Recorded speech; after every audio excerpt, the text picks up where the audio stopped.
All right, welcome to AIS. We have our co-host back. Nate is on the pod today, and we are talking all things leading and lagging KPIs. We're talking team performance. We're talking nightmare clients. We're giving some personal experiences on how we handled those clients and what to look out for. And really, cheat sheet, not all revenue is good revenue. And we have paid our stupid tax to find that out, so you don't have to. Another spoiler, you're probably going to pay stupid tax, so go do the thing. If there's something that you're thinking of doing, if there's a business you want to start, if there's a business unit you want to bolt on into your company, go do it. You can listen to this podcast, but ultimately that does nothing for you if you don't take any action. So action beats inaction. That was probably the moral of the podcast today.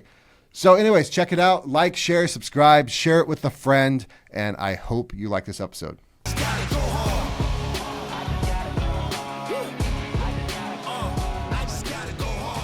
Well, what do you want to get into today?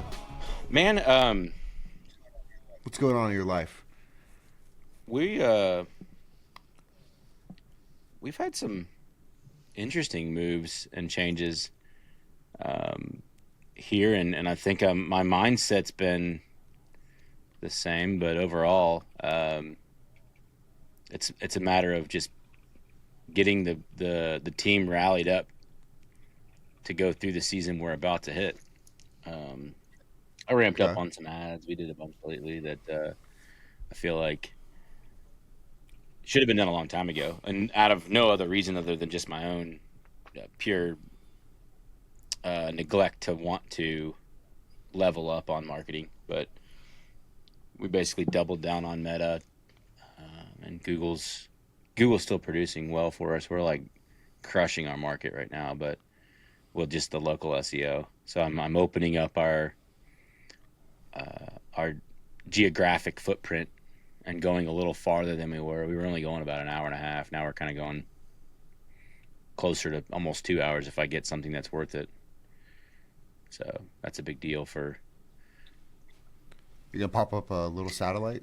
Do I need to though? Like, that's the concern. That's the question I think I have. I'm like, man, does that need to be a thing? And I'm almost certain that most of our crews are comfortable working at those distances.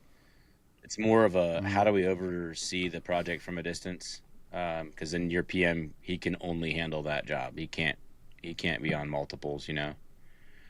So then you structure your production management team a different way, or you create a different way to approach those jobs, you know. Mm-hmm. But yeah, I always viewed it like when we opened up our satellite office, it was, could we flex there from here? Yes. Could we flex the same distance from there to another market? Also, yes. So, like, if I just staff that place out, then instead of getting an hour and a half from our kind of home base, now from our satellite office, we could also stretch another hour from there with the org chart that we build out at that location. So we always, I think the next one we're doing is like 40. It's on the closer side. It's only 45 minutes away, but that's going to put us in a whole other market that then they can go 45 to an hour away. Because 2 hours is a haul, man. That's a drive. That's a work day. It can be, you know. I mean, I think what I've noticed when we do get those types of leads, the client isn't really, it's not that they're desperate, it's that they genuinely have done their research and they've identified who they don't want to work with, and so they're a more qualified clientele for us. You know, they almost roll the red carpet out for you when you show up, because they're like, finally, like I've been anticipating this moment for a while. Someone who gets it, like who can see what I want and actually can execute it. So, but again, the distance can cause some other constraints that you don't have when you're, you know, local. So for instance, like vendors, right? I mean, most of my vendors will go that far for us, and our suppliers will go that far. But you're not getting first out on the lumber truck in the morning to go 2 hours away. Like, you're not getting that until probably last option, because that's going to be the last drop he's going to make for the day. you're not getting, extreme service on um, in everyone else's schedule. So if my screen crew, right? They're not going to put that job on the top of the list. It's going to be one where they're just going to work you in, kind of stuff like that. Kind of changes a little bit of it, but overall, I mean, I think it's important to acknowledge the fact that just because it's working in your area doesn't mean it can't in other areas. And it's been, I guess, it's been a year and a half since I've gone outside of our market and done anything big. We were in Nashville. We did some in Nashville. We did some in Greenville. I've gone as far up as almost Johnson City. And those were good trials for us to kind of see where we don't want to be. Why not So Nashville? Nashville's a great market. There are a lot of different pockets of town, and if you put up a satellite office, you have to be willing to hit the ground running hardcore. I honestly feel like I could just go in that market without any marketing and word of mouth, grow it to a point to where it pays for itself. Um, to turn the marketing on, but you've really got to be willing to I mean, it's a big demographic in a small, tight area where to get from one side of town to the other, in the prime of the afternoon, it could take you an hour and a half, 2 hours to get from one side to the other, which that well where you're at. Like I don't deal with that much where we're at, so we're learning how to work around that. But I've also gotten a good taste of some changes in marketing where we were running. Well, I was running 4 to 5 appointments a day, which you don't really have the same touch points with your client. You don't have the same interactions. It's really just a commodity kind of approach, which some of them need. Mm-hmm. Don't get me wrong. Some of these projects aren't the elaborate design build, and we can go in there and really give them what they need in about 30 minutes. But it's the ones that are much larger, that have a roof covering, that have intricacies to how it's going to be attached to the house, and we would need to go back to the office and do some design planning. Those take a little bit of time for people to best understand how we approach it, because we're going to want to get buy-in from you too to move through that project. This isn't something we're just going to go back to the office and invest a bunch of time in unless you're investing in us. So um, we've pivoted a little bit on some of our marketing, and now we're getting less leads but more qualified. So we're running fewer appointments with a higher close ratio, um, Yeah. which feels good, but it's also like uh, less shots at the basket, so to speak. And I've removed this terminology in our office, I feel like, and then replaced it with the data tells me, um, because I feel like decisions never really result in the wow factor. They are vanity, and you really have to have good structured KPIs and data to be able to provide you results that then you can say, okay, well, this is or isn't working the right way, and then you can tweak them. But if you want to tweak your emotions and how you feel, um, good luck, because every Monday those are going to get the rug pulled out from underneath them, and it's going to feel like you don't have any traction, right? So Yeah, you need discipline to a certain set of KPIs. absolutely, Yeah. absolutely. So, and the KPIs are funny because I'm like the worst at establishing good ones. I kind of have a good idea what I want to Why? track, right? Why do you feel like you're bad at it? Um, Man, these are layered questions. I like it.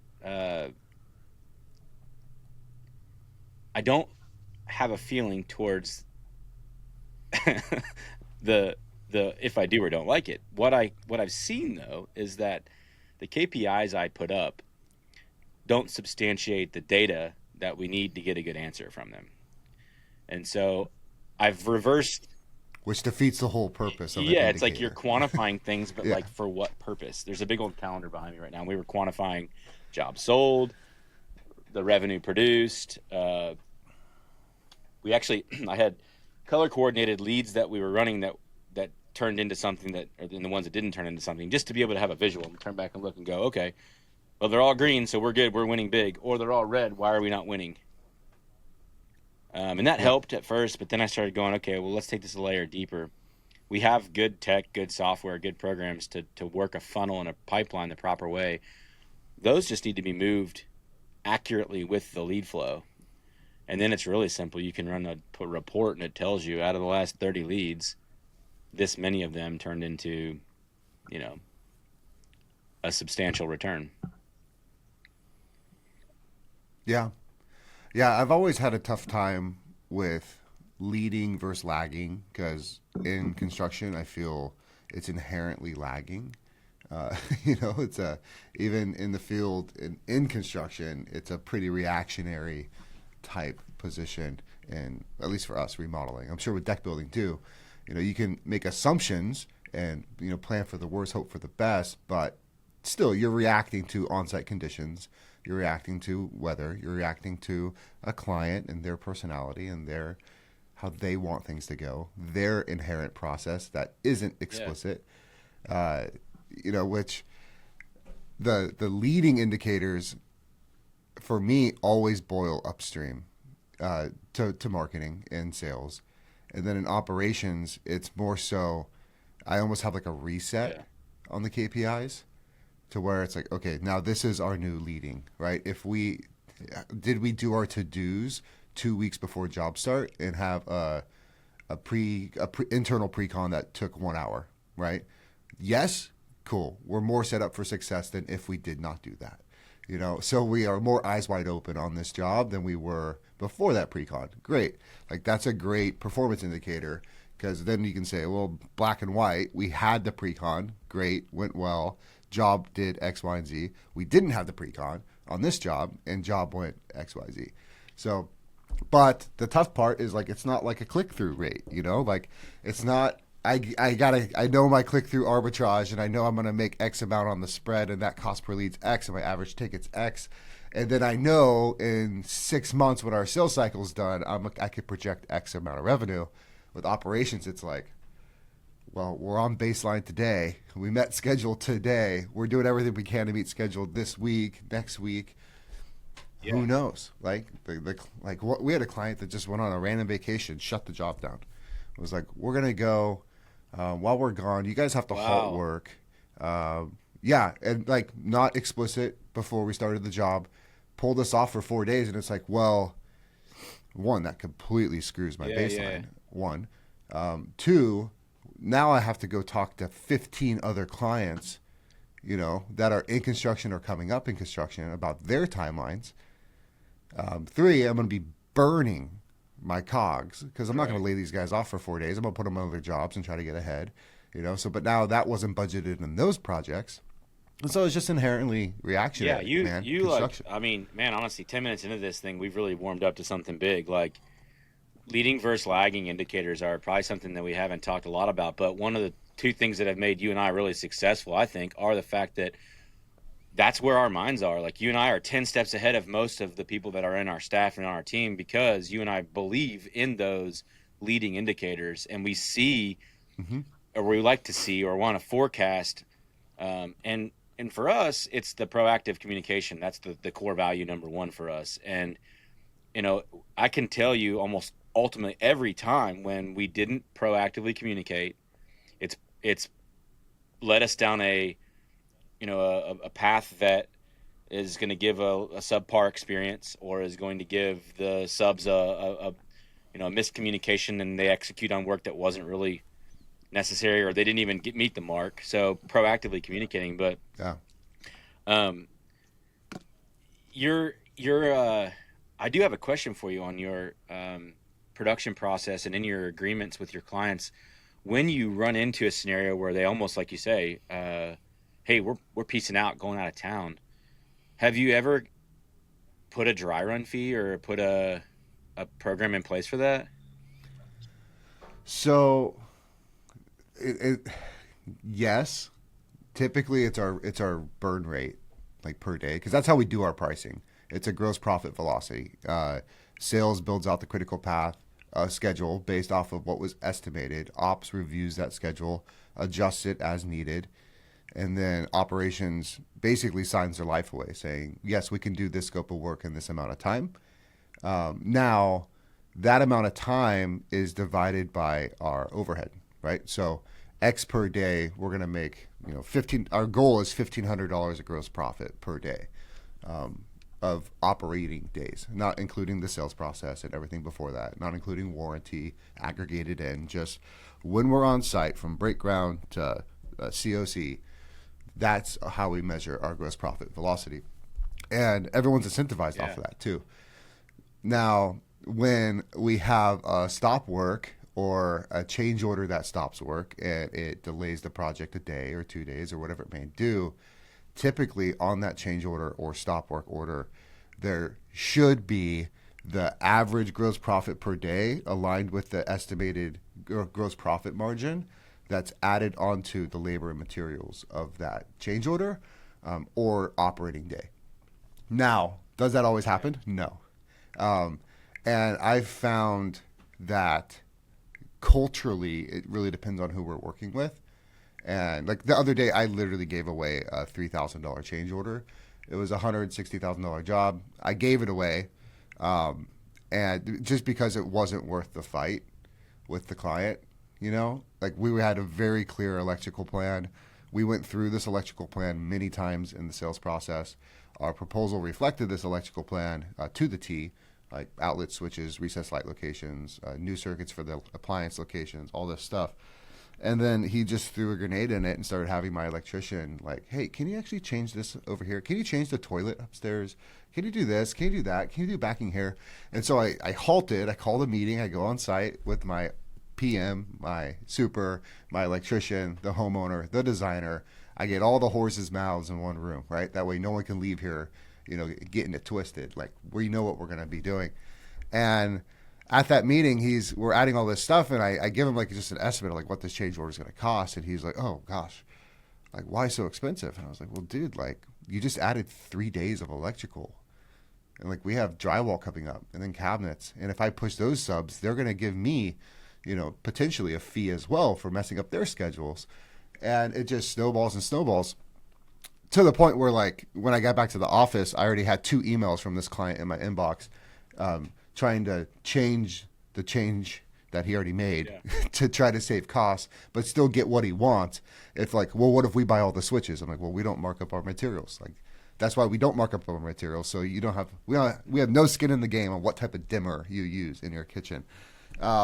It just goes back to the point where, like, I just wrote an informational CO. I said, look, this is going to add 3 days to the schedule. I'm not going to charge you because, like, you're already being a real pain in the ass. And I basically told him that in an email, like, explicitly. I was like, it was a Friday. I was like, dude, it's been a hell of a week. That was not a fun meeting. What this price should be, but I'm not even going to fight you on it. You're going to get it for free, and I hope that shows good faith that we're here for the right reasons. We just want to have a great project, a great kitchen. I try to use it as like an olive branch. Guess what this client does? Takes it farther. Next week, starts adding more shit, right? Because, and that's one of the things that, I heard this from a speaker a while ago, that the things we tolerate are the things we're going to get more of, And with client expectations, it's like, we're not being a dick for charging our worth and charging what truly it costs us to operate. Like, we should not have any, head trash about that. There should not be any issue with us charging, especially with a company like ours and yours, where down to the minute how much is coming out of your burn. Like, like every time I have a meeting, like that on-site meeting for that change order, all I see is the dollar sign above each employee's head that is just ticking and ticking and ticking. And I'm like, just this meeting should cost you like $1,200. Like, there's like 4 salaried employees in here that are making damn good money to hear you do this right now. Like, that should be added to the change order as well. I've found too, it doesn't really matter how you couch it. Like, some clients are great. They get it. And mostly those are the other business owner types, the other C-level type people that get how a business operates, that like overhead doesn't care. Like, it's going to keep burning. They get it. like I said, culturally, some clients don't view us as a peer to them or as a professional service, and it takes a little bit of a hit between the eyes to let them know that, like, look, we're not a Mickey Mouse show over here. We're not the Chuck and the Chuck contractor. You can just jerk around your house and get a bunch of shit. But then I caved, and we gave him a bunch of shit, and that was a mistake on my end. I should have held my ground. But like I said, it's all reactionary, and what we tolerate, we're going to get more of. Yeah, and that's So now we're just trying not to sell to those types of it's people. tough. And I'll tell you one of the ways that I think we've been able to proactively start to get ahead of a lot of those conversations. Leading into it with a leading indicator. We do talk a lot about, before we contract or sign agreements, about our change order policy and about dry run fees. And in some cases they don't apply, but we established them. We were doing some work when I wasn't doing decks, I was doing interior renovations. We did some work at a really posh resort here in town that's ridiculously expensive, just to stay the night. And while we were there, we were going to be there for about 2 months working, and the contractor that had the work that was subbing us in came to us on a Thursday and basically shut us down and said, "You guys can't work Friday, Saturday, Sunday, Monday, or Tuesday. There's a client coming in, renting the entire place out, and they don't want to hear construction going on." So I go, "Okay, well, what's the compensation for those days that we're not able to be in production?"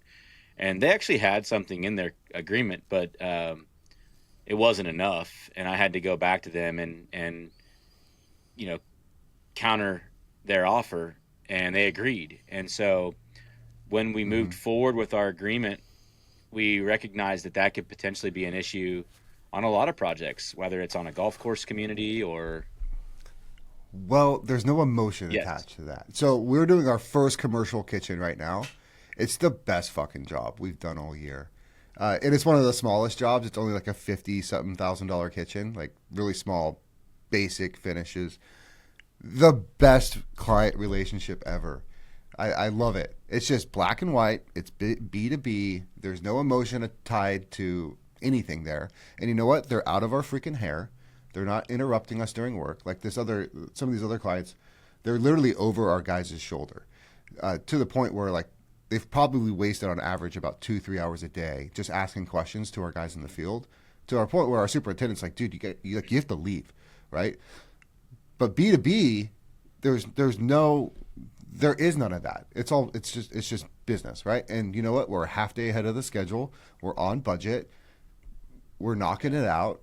It's going to be done this Thursday, and it was a full gut of a kitchen. So 18 that days. sounds like more of a Custom- partnership than it like- would when you're working with a homeowner, because I feel like in that case, you're not working with just one person that's responsible for getting that project executed. You're working with multiple partners in a business that know that they need to get the lights on and they need to be operable soon so they can start to generate revenue. Whereas a homeowner, they want what they want, and they're willing to do whatever it takes to get one up on you to get ahead. And it's not a partnership. They are. And I have to reiterate to homeowners all the time, like, this has to make sense. We have to be profitable.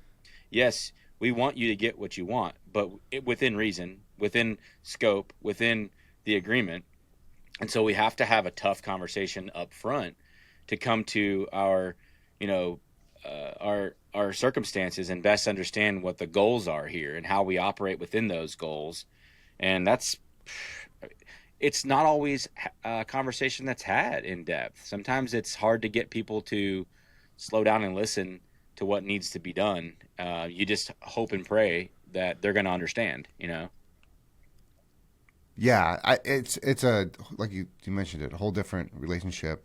It is a partnership when you're working with another business. Like because really they that all they care about is just getting the job done, and it still looks great. But they trust us because they hired a professional to help their professional business, grow in whatever capacity, whether that's an addition for more office space or a major tenant improvement like full gut the place, or just a kitchen to where the employees have a nice little break area that is attractive, you know. But with clients, it's inherently almost like we're competition because there's an emotional tie to that money they're spending. And I've even had clients, like I had a meeting yesterday where my flooring sub is trying to get this specific finish on this hardwood. The client is like very, very adamant about what type of floor it is. And they've already gone and talked to all the other hardwood suppliers in our area to try to get ammunition against us, right? Like to try to fight us on what we feel our professional opinion, you know, is on how we should finish this floor. To the point where like my sub, my flooring guy, he's like, look, I just want to do this right for you guys. I just don't want to keep hitting you with change orders. And this client said, money is of no concern to me, right? And he's spending about 1.3 million with us. He's like, money is of no concern. He's like, I do not care, right? I want what I want. And I want to have like confidence that you can do that, right? And if you can't, just say so. And he said it just like that. He's also a CEO, very direct, which I appreciate. Like I like those types of clients more so than the ones that kind of waffle in the back and then scheme against you on the back, on the finish of the job. Now, that all goes down, right? And I'm sitting here like, we all want the same thing, right? I felt like the dad in the room. I'm like, we all want the same thing. We want this floor to be perfect, right? Now, you said you don't care about money, which inherently tells me you might not care about the timeline of that, right? So, like, let's just flip this schedule. Let's buy 8 more weeks to make this flooring decision, and let's do paint first, right? Like, let's just paint this thing, and then you guys can figure out this flooring situation. But, like, that's the thing. Like, we're at combat with our clients when really we should be on the same side of the table, which is why I do the pricing structure that we do, is to try to build cohesiveness and, like, trust and transparency of, here's my profit margin. Here's all your finish schedules and budgets. You have control over this, but this can affect my operating costs and my profit margin over here, either up or down, depending on what you do. So you hold the keys. We're here to guide you to make educated decisions. And even that, like at some point in construction, it's going to come down to, well, I talked to my aunt or my cousin, or I brought in this other designer that you've never worked with before, and she likes this, this, and this, so we're going to change all of this. And it's like, what do? You know, like, it's their house, it's their money, they hired us, we got to make it what they want. But when they go out a process like that, there needs to be a clear, explicit hit for that client. Like, you went out of process, now you owe us X. And it's not easy to do. No, Especially when you're dealing on high ticket stuff. Like, it's easy on like a small bathroom or something to be like, oh, you changed your faucet, here's the difference in cost, here's this. Not a big deal. But when you're changing, I think we talked about this in a previous episode, like it's the same client. We've been working on the job for like 5 months. It's like a 9-month job, but they added a whole bathroom into the job, right? Like on a whim.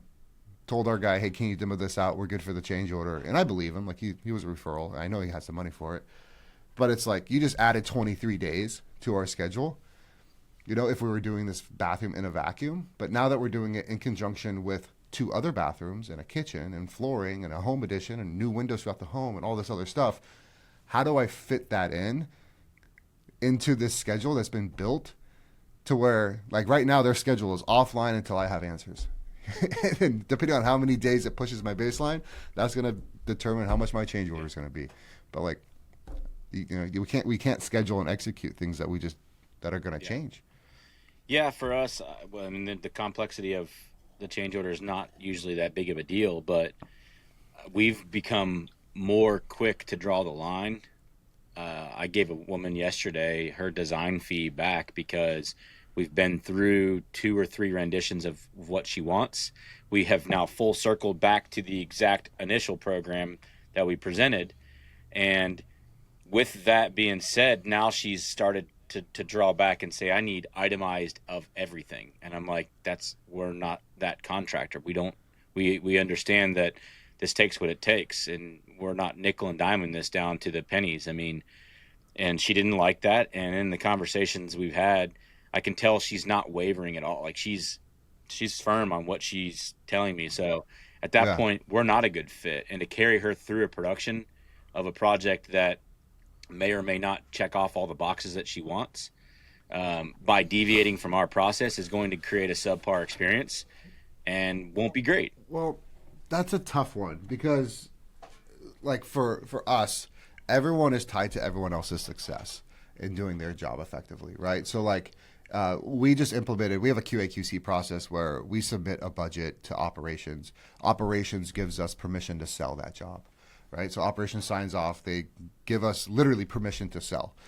And now, what if ops says no? No, we don't want this client. Like we've been hearing about you talking about this client in the office for 2 months. We've heard the Zoom call recordings. We've seen the notes. Like we do not want to deal with this client. Like we're set up for a failure. It doesn't matter how good you do your job. This person is just not a good fit. Well, what does that just trigger? One, operations has no skin in the game financially for this project to go through production. Yes, and they know that if this client does come into production and is the headache that they're going to be on paper, well, now all of their gross profit bonuses are at jeopardy, right? Because this client's going to be a pain in the ass. Now, on the sales side, operations does not give permission to sell. Well, this salesperson and designer that have been working with this person for 2 months, 3 months, they're out commission, right? So they do have a vested interest in this client going into operations, and what that breeds is tribalism. That's right. You know, internal. I had this tribalism. conversation not long ago with someone about commission pay and how you pay your sales reps versus how you bonus or compensate your production staff. And I think your sales guys are responsible for top line revenue, and your production staff is responsible for the cost of actually providing the service. And so if the sales guys are producing the revenue, they need to be compensated regardless as to whether it can be executed or not. And then your production guys need to be able to work within those parameters to an extent, though. Which needs to be in that. So that's one of the reasons why we split our contracts. Like our design agreement is separate from construction agreement, which is pretty standard. But in that design agreement, if we so choose not to move forward, we are going to retain X of this design cost to pay our teams because we are commission-based, performance-based compensation. Like they're not retiring on their salaries here. They need to perform to earn. And so that's something that we had one $600,000 full home renovation in a brand new $1.2 million home that they just purchased. Logically, makes no sense. I know, but once again, it was all those people. Money doesn't matter. They're post-economic, which I also feel when, especially working with husbands and wives that are remote, because a lot of our clients are on the East Coast. Like this lady was in Pittsburgh, and they bought a home in California for 1.2. Husband flew out here, looked at it, loved it. Now we're doing a design process remote. They pay us, I think it was like a $10,000 design to do kitchens, bathrooms. 3-4 month process, right? We get to the brass tacks. We go through our budgets, finish schedules. We're like, hey, we're coming out like 550, 600. Well, hey, we want to spend no more than 450. It's like, okay, well, here's what that looks like. Well, no, we want everything in the $600,000 budget, but for 450. And it's like, well, that's just not how life works, right? Like, I want the GT3 as well, but like, I can't afford it right now. I know it doesn't mean I just get to go to the Porsche dealership and say, hey, give me your GT3. Like, so those types of things to where we aren't getting honesty because inherently buyers are liars up front, right? Like we can tell them off the bat, based off historical projects, you're going to be between 500 or 600,000. And that just goes in one ear, out the other. And they say, great, let's design, right? We'll get it to 450, but they never tell us 450 is what they want to budget to until it becomes reality of like, this isn't going to be 450. Shit, what are we going to do?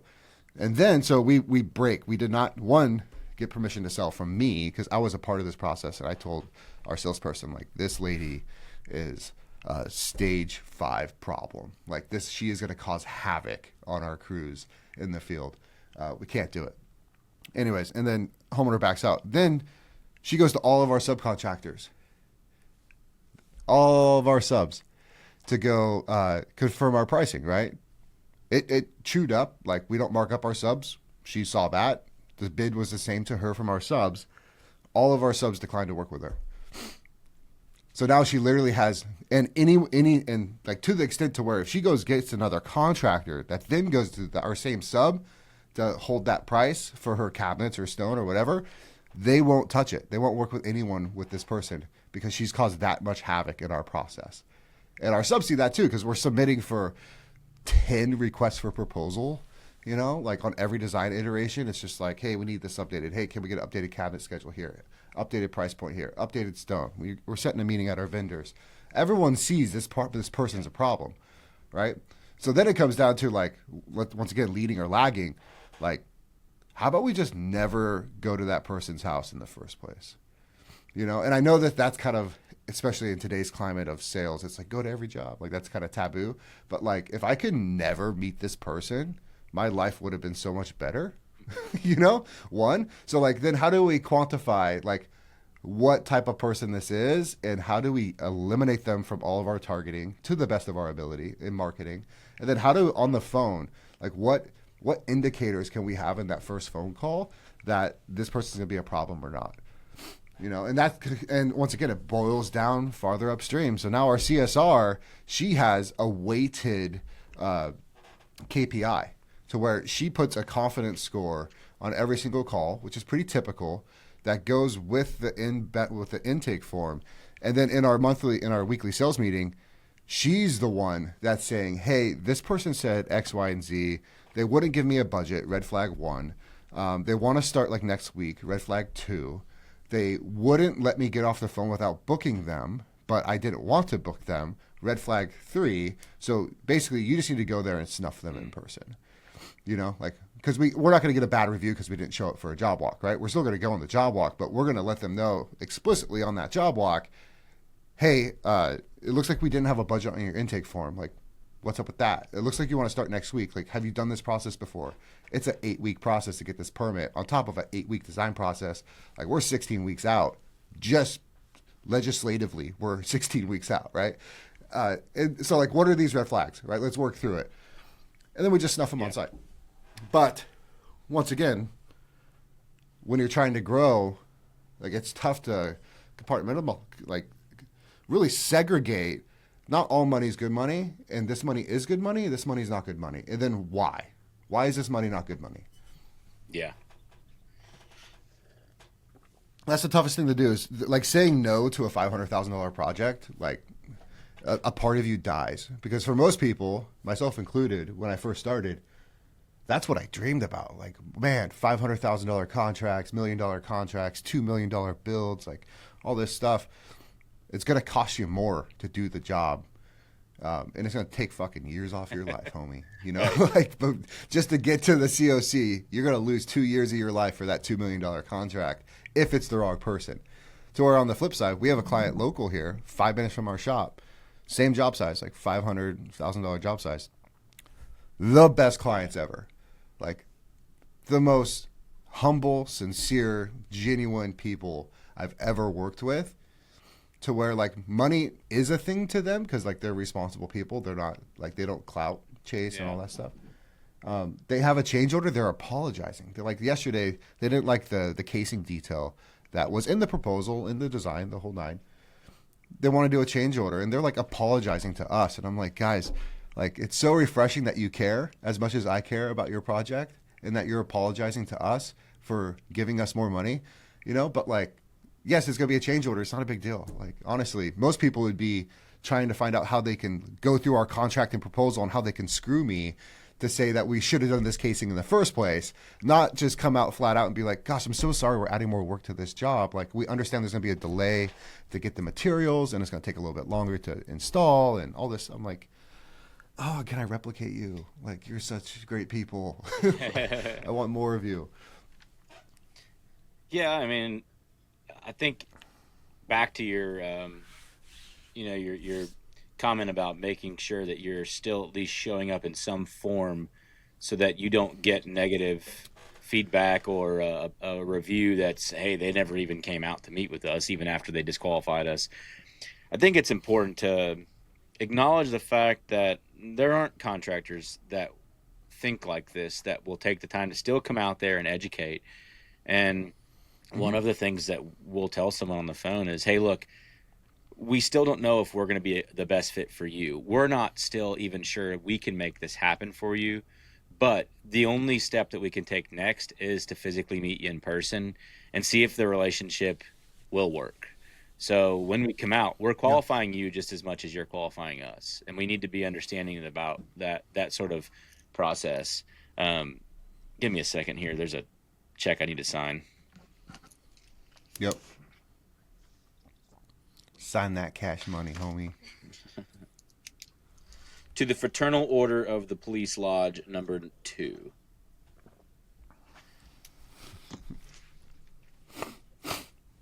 There it is.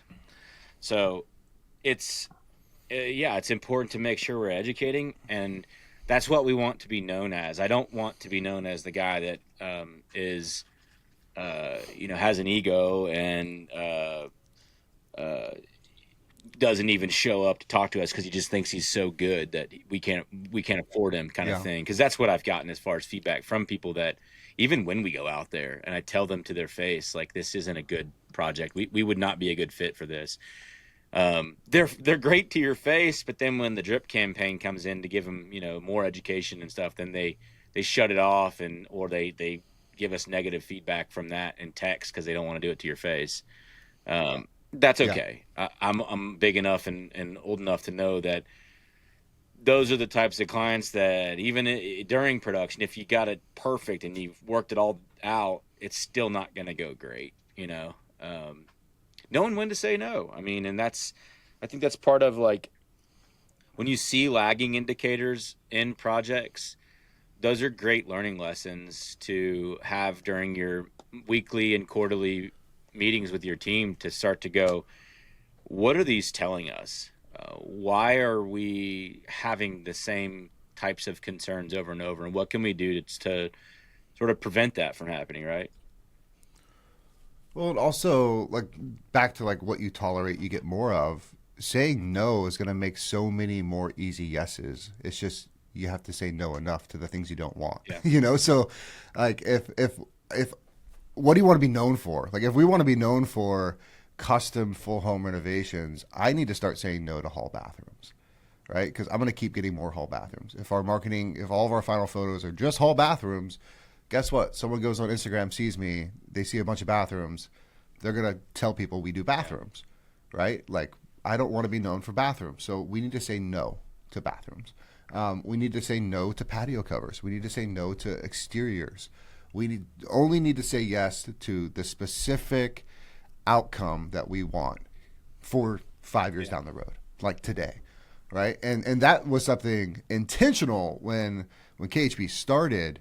We took every single job we could, as you should when you just start your home improvement business. Like, we're doing windows to slider conversions, we're doing some roofing repair, we're doing some fascia dry rot repair, we're doing like modular homes, and like we're doing all this bullshit, right? But all those reviews we're getting and everything, like, we're asking the homeowner, structured around like our communication or like our professionalism, not necessarily what we did to fix your home, but how we made you feel by fixing your home. Like, focus your reviews that way, to not like put us in a vacuum of we're a home service contractor or we're just a handyman, to the point where our average job size went from 60,000 to 90,000 to 180,000 to 250,000 to now this year, like 375,000 is our average job size. That's intentional, right? Because we just focused on what we wanted from the beginning. Like, we know we had to do what we had to do to get started, get cash flow going, and get referrals coming. But then as soon as I was in the driver's seat to start picking and choosing what I want to do, I started saying no to things that were going to actually hurt our brand and hurt our future growth by getting 50 bullshit bathroom leads. Like, no. But then that also like tied in, like, that's also why we're acquiring off the P&L and getting vertical with the tile and stone acquisition. All those bathroom leads that KHB doesn't want, well, Hometown Stone wants them all, right? Like, we want to do bath conversions. We want to do your hall bath, your kitchen reface, like all that stuff. But that's going to be their brand, right? They're going to be more of the commoditized contractor, or that's not what KHB is going to be. So I think it's, saying no until yeses just come walking through the door is the best route. But it's hard to have that foresight too, because once again, dig deeper on it, though. like, not all revenue is good, but it's You necessary. dig deeper on it, though, as to why it's important that at first you do say yes. And I think the biggest reason that I said yes when I was doing Baz Kitchen's renovations was because I didn't know when my next lead was coming. I didn't know when that next baller customer was going to show up and ask for our service. But when I niched Yeah. into decks, my marketing was rolling for 6 months prior to us even really launching. We were getting the leads. I had oxygen to say no. I could be picky. It cost me to do so, and a lot of guys won't pony up and play that sort of game uh, to be able to have the chance to say no. They have a fear of, Hmm. man, I've got overhead I've got to cover. I've got people that are expecting a paycheck on Friday. I'm responsible for their livelihood. So I have to say yes to everything. But we started the deck business as lean as possible with a lot of leads, and it continues to grow that same way. And I will tell you, if there weren't leads coming in, there would be the chance I'd have to say yes to a lot of things I probably wouldn't want to do, and it would be more reactionary than it needs to be. We're Yeah. able to sit and kind of look at things from a lens that's 30,000 foot and observe when we say no what that correlates to in business perspective, and that's what makes me a business owner, Yeah. not a deck builder. You know.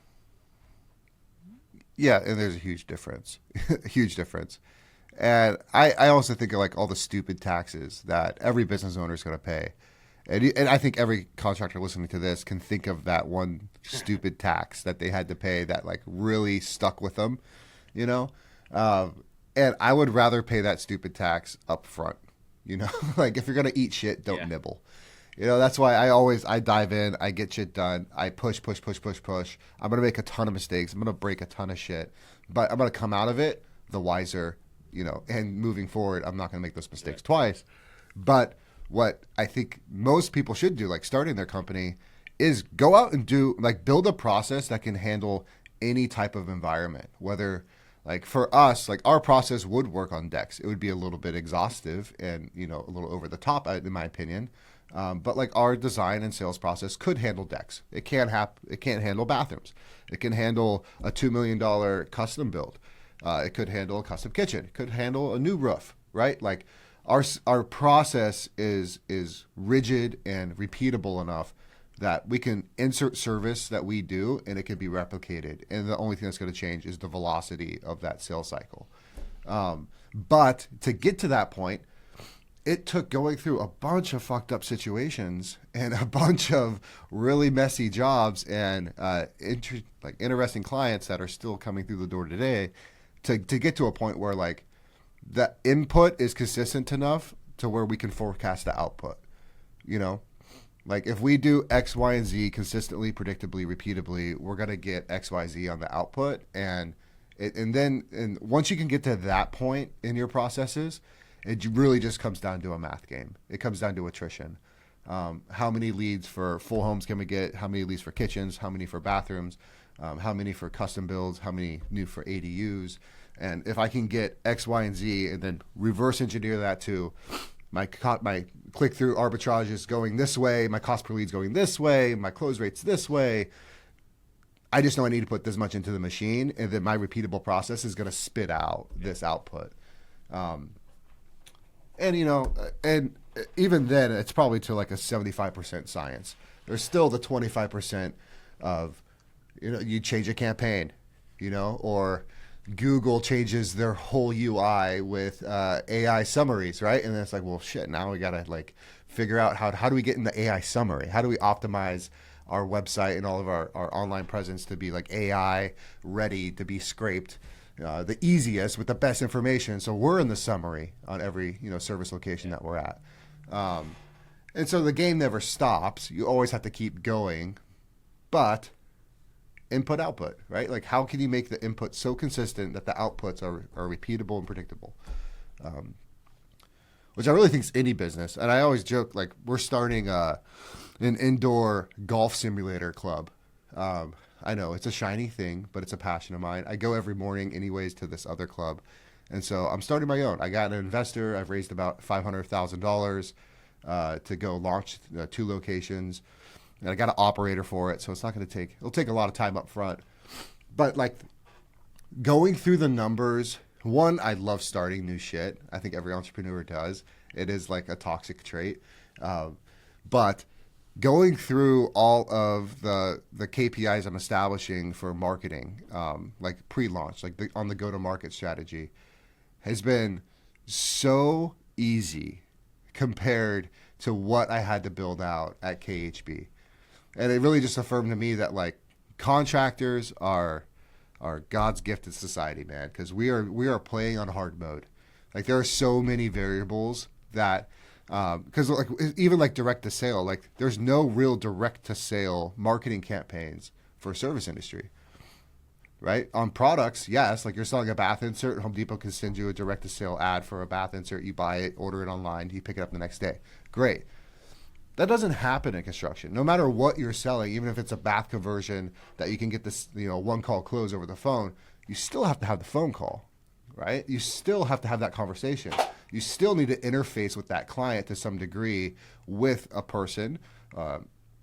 Whereas with this business model, I was like, we can legit do like a Matterport 360 tour, which we already have all the cameras.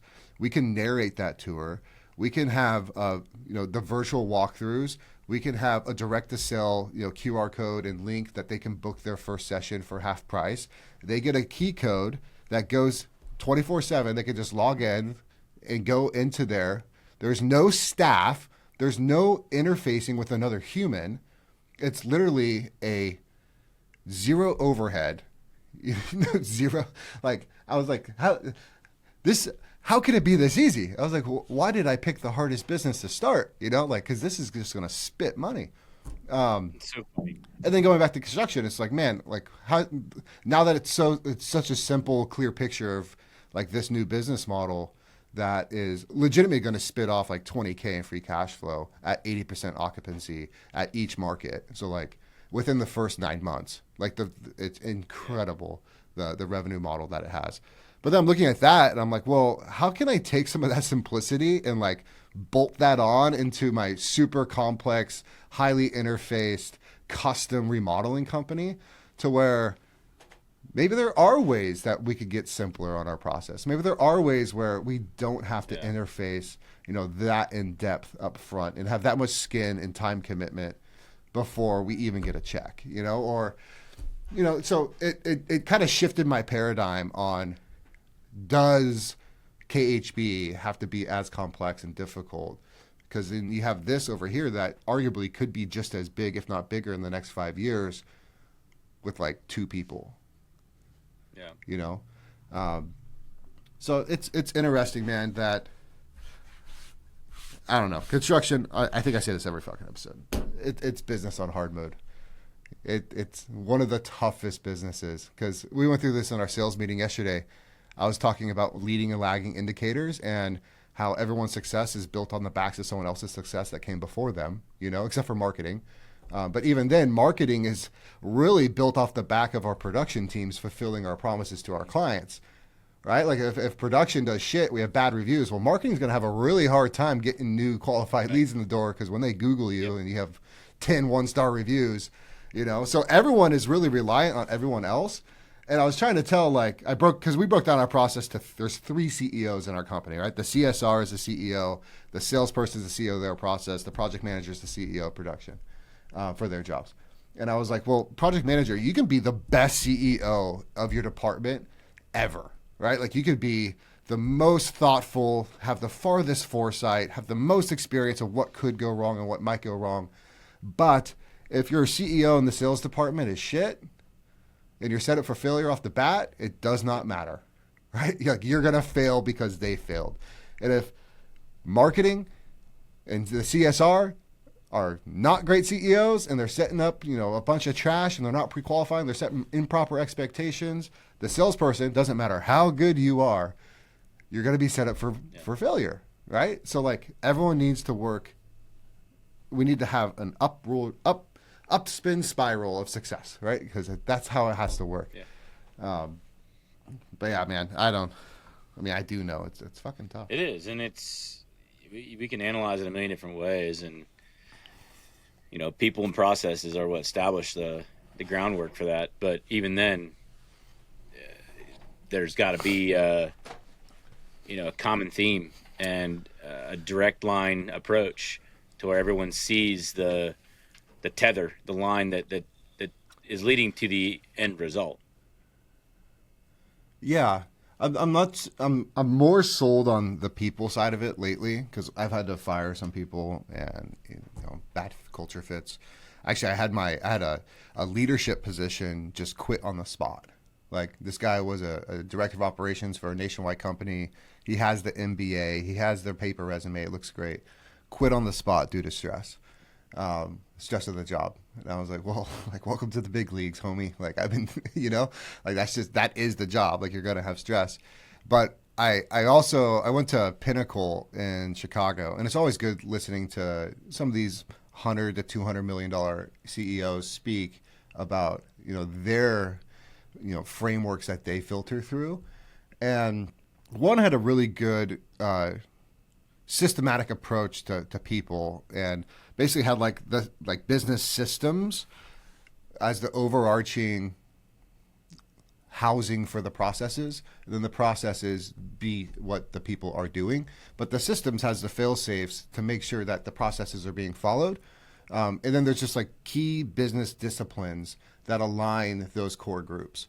So like this guy's was one of his business disciplines were leads are sacred, right? Like if we have the intent and the urgency that all leads are sacred, like that instills a different type of attitude when we talk to a lead, right? And then in operations, the client's the hero. Like that's one of our business disciplines. If we really do feel like the client is our hero, that changes how we interface with that client, right? Like if we know our job is only secured because this client's paying us, and we're viewing this client through that lens that this client is feeding my fucking family, this client is putting shoes on my kids' feet, they're putting meat on the table for me to provide. Like if we're looking at our clients with that lens, we're going to treat that client differently. Right? Like we're not going to be as frustrated when they make a change. We're going to be more understanding. We're going to be more accommodating to that client. But it was interesting. Like with the systems of the business, it wasn't necessarily processes. It was the systems are made of a collective process that then people manage and produce out of, and the system basically is just like we talked about the input output. Right? If the system gets the proper inputs from these processes, the output of the system is consistent, and then it also made it very easy for like the top-down management you're not managing people, you're managing a system, and that system is overarching from, let's say, the CSR all the way through the design and sales process. Like there's a system, but then under that system, there's specific processes for the CSR. There's specific processes for the designer and salesperson and how we do that internal handoff and all of that. But you're not necessarily managing those processes. You're managing the system output, which it made it easier for me because when I look at our process plotting map and our flow charts and everything, I'm like, there's 150 processes here, that like, man, that's overwhelming.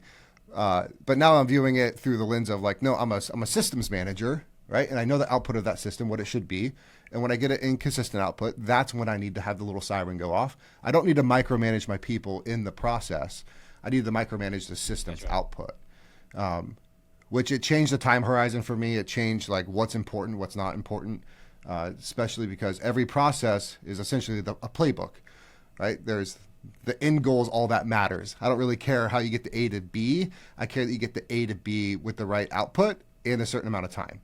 So, whether that was you made 2 phone calls instead of 4 phone calls, or you set up the consult before 10 a.m. instead of after 2 p.m., I don't really care, right? Even though the process says we book our consult 10 a.m. or earlier. Like, I don't really care. I just care about the output, right? So it was an interesting paradigm shift. Yeah. That I had. Yeah, on that. I think it's every small business owner's first lesson about their constraints in their business is how do we hire the people within the organization to get us to the milestone we want to hit. And you're not looking to fulfill the position based off the person's capabilities. I mean, you already know what the capability needs to be. You're trying to then determine if that person has the skill set to follow the process. That's different. If you're giving someone full reign over the process and having them come in and say, okay, this is what I can bring of value to the team. These are my skill sets. This is how I can apply them to what we do. It's too unique, and let's face it, nothing's unique, right? You're not reinventing the wheel. None of us are. Everything that we learn, anything that you would post on social media, I mean, anything that you see someone else do, you're just ripping them off. It's a copy paste. Everything's been done before you practically. So, yes, I agree to an extent. I think the the mental masturbation of social media is it's silly, right? Because ideas and thoughts and really nothing means shit until you execute, right? Like everything's cheap until it's done.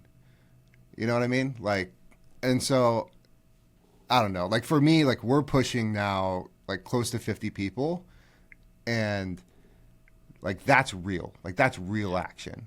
You know, there's 50 people working on behalf of our mission here to bring better lives to people's homes.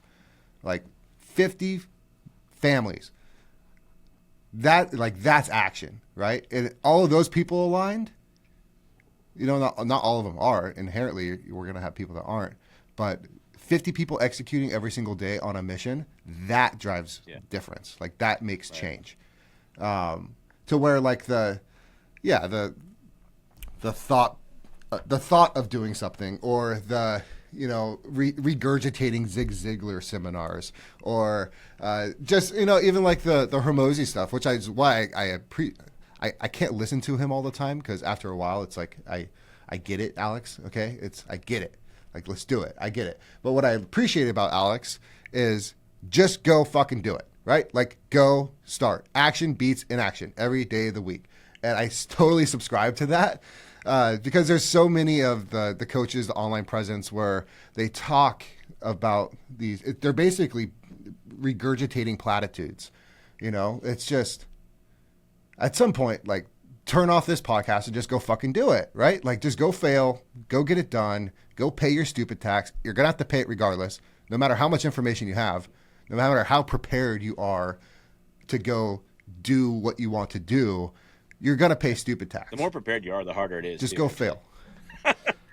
I honestly, there's a bliss in being ignorant. Because truthfully, I'm not sure if I knew everything I knew now, if I would do it again. You know, but when I started, ignorant was bliss. You don't know what you don't know, and that's a beautiful thing, because you're gonna find out. You know, Exactly you're gonna find out. All right, brother. Well, you ready to roll up? Man, We're about an hour in. I think we got through a pretty good topic. Leading and lagging are huge, and the more I think you can acknowledge what is a really good leading indicator, you'll start to recognize that the sky can be the limit when you really go through understanding the ultimate goal and how you establish those indicators. Yeah, and I would, and to piggyback off that, lagging indicators aren't going to change your business. Leading indicators will. Right. You know, lagging is inherently reactionary. I think this would be a good one for people. Yeah. I like it. Well, good chat, man. Good to see you too. All right, dude. Good seeing you. Till then. I'll see you.